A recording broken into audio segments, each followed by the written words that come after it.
So I'm very excited because now we're going to start to conjugate verbs. So for me, this is everything in Spanish, because the verb in Spanish is more important than the verb in English in the sense that it does two jobs. The verb is telling you the action and the person doing it. That's number one. But also, we're not used to conjugating verbs. So this is what kind of is going to make or break a lot of how you feel about Spanish, because it's going to be a little harder, but it's not impossible at all. If you're studying, if you're practicing, if you're doing the homework, it's going to make sense. Just like at one point, I'm sure when you started to first learn how to do math, you had to write out your math problems. Even the easy ones like 2 plus 4, you had to write it out. But now you do it in your head. And that's going to be the same exact process with verb conjugation, where we're going to write it out at first. You're going to feel a little unsure. You're not going to recognize the mistakes so easily. But then over time, it's just going to click in your head. Now, to begin with this, we're going to have to learn how to say some time expressions. We don't have to, but to make some interesting specific sentences, we're going to. So here, I have some stuff about how to tell time. And how to tell time in Spanish is going to be relatively simple, because you just have to say a la or a las in front of a number. And I'm going to show you exactly what I mean. So when you talk about time in Spanish, you're asking about the hour. You're not saying time like we say in English. So if it's 1 o'clock, we're going to say a la, which is at the, una. Time is always feminine, so it's always going to be la and have an A on the 1. And then everything else from 2 a las dos all the way down to a las doce to 12 is going to be plural, because the way that they're seeing it is that this is more than 1 hour. So we have to pluralize it, even though in English it would sound funny to say at the 2s, at the 3s, at the 4s. This is when we're talking about doing something at a specific time. That's what we're using the A. And then if you want to be even more specific and you want to say at 2:10, you can say a las 2:10. We're just going to say 2 and 10. 2 and 15. 2 and 45, if you want to make it more specific. So if you know your numbers up to 60, you're going to be able to say all of these time expressions pretty simply. And let's go ahead and start conjugating our verbs so that we can make sentences with them. So this is where we're going to start. And I'm going to show you the way that I like to conjugate verbs that makes it more simple for me. Now, you can do it any way that you want. If you want to write out each verb and write all the conjugations, you're welcome to do that. This is just the way that makes it work for me, because I like to see the pattern. So if it's not the way that works for you, that's okay. Or if you need to find a way, you can always let me know, and I'm happy to help you with some different resources. So I'm going to take all my verbs, comer, and what I have to do with them is take off, you might remember this from the previous video, I'm taking off the ending. So that ER, AR, or IR has got to go. Doesn't matter what the ending is, we're taking off the last 2 letters. And then I'm going to be left with my stem, with my word root. So in this case, it's going to be calm. Now for me, the easy way for me to do this is to go through all the verbs I have right here, and I'm just going to write down the word root. I'm going to take off the ER, and write down what's left. So the first one, the second one, and the third one, comer, I have it as comer al desayuno, to eat breakfast, comer al almuerzo, to eat lunch, comer la cena, to eat dinner. But then if you notice, there's also another option. And the reason I have two here is because as English speakers, we feel more comfortable at first saying comer, because it's to eat, it's familiar to us to eat breakfast, to eat lunch. But also people will in Spanish say desayunar, almorzar, and cenar, which is a verb that means to eat breakfast, to eat lunch, or to eat dinner. So that's something that we're just a little uncomfortable with usually at first, and that's why I'm going to present both options.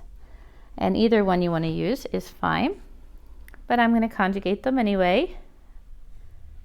Desayun, because I'm taking off the AR. Now I know that this one has a slight spelling change here. Okay. Then sane,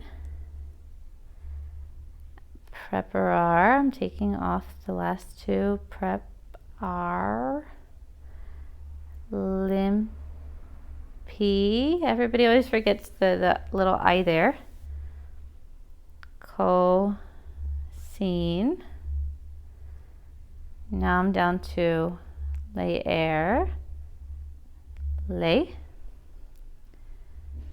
estudi, same thing here, don't forget your little I. Camin,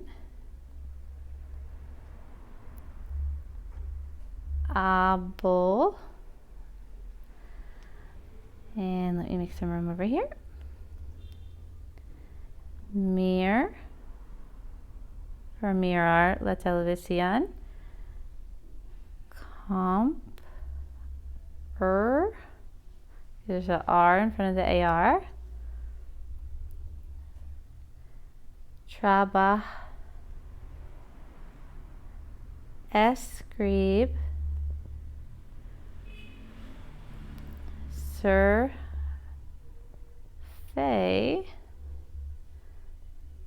and core.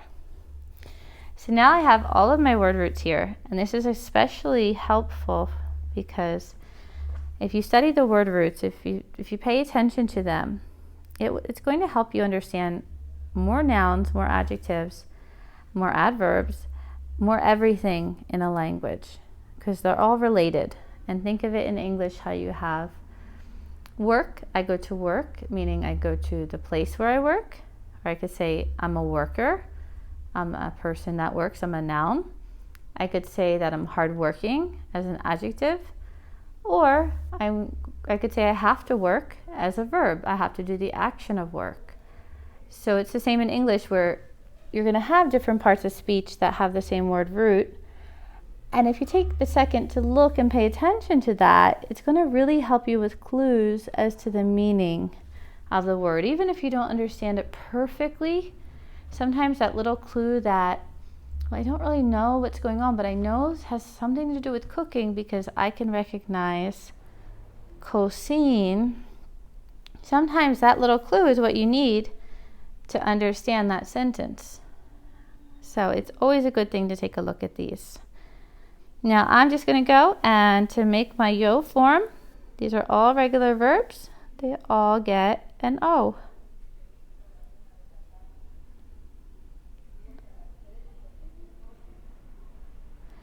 So now I have many, many verbs that I have already conjugated. I've gotten the hardest part out of my way. Phew. Now I have como, I eat. I don't have to say yo because the O is already saying that for me. Desayuno, almuerzo, ceno, preparo, limpio, cocino, leo, estudio, camino, hablo, miro, compro, trabajo, escribo, surfeo, corro. So all of these, I'm all ready to go. Don't have to do anything, and I'm probably not going to use them all, to be honest. But I'm going to go back to my little agenda here, and now I can start to make some sentences looking at the times that I do things. So I'm thinking the first thing when I wake up on this list is going to be probably to have breakfast. And it's probably about 8 o'clock. So I'm going to put that right here. Taking advantage, I'm going to use the full sentence, try to write in full sentences. Como el desayuno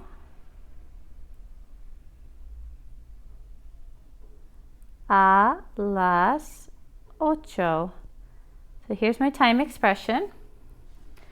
You could put this at the beginning of the sentence, at the end of the sentence. It's going to communicate the same thing.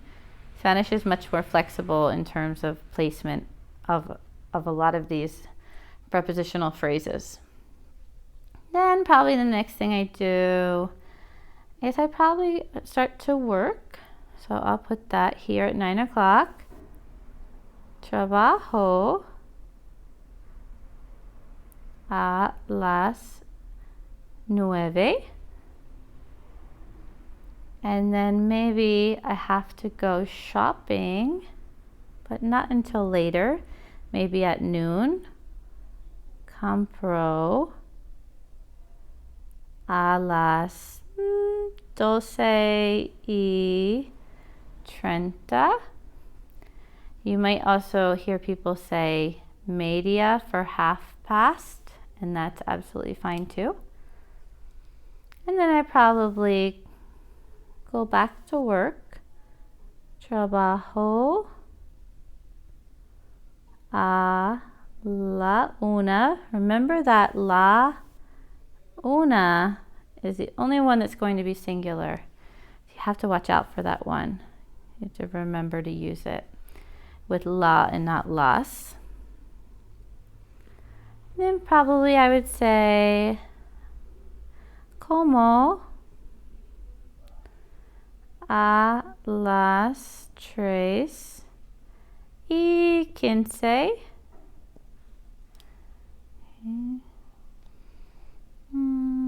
I probably start to cook about 6. Cocino a las 6. And then we eat again. Como a las 7. And maybe I'll watch some TV before I go to bed. Miro la televisión a las 9. Okay, so here I have not everything that I do all day, but we're just getting started. The important thing is that you're going to have your O's, that the verbs are conjugated correctly, and that you have a time expression. So this is just going to make it a more interesting sentence than I work, I eat. Those are sentences, those are fine, but these are just going to make it a little more specific. And it's going to help us transition into the schedules, because we're going to go into the weekly schedule, monthly calendar. And if you want to add something, because you can always add, like la televisión here. This is the object, because I'm watching it, it's receiving the action. I could add more. I could put here, what am I cooking? Maybe I'm cooking pasta.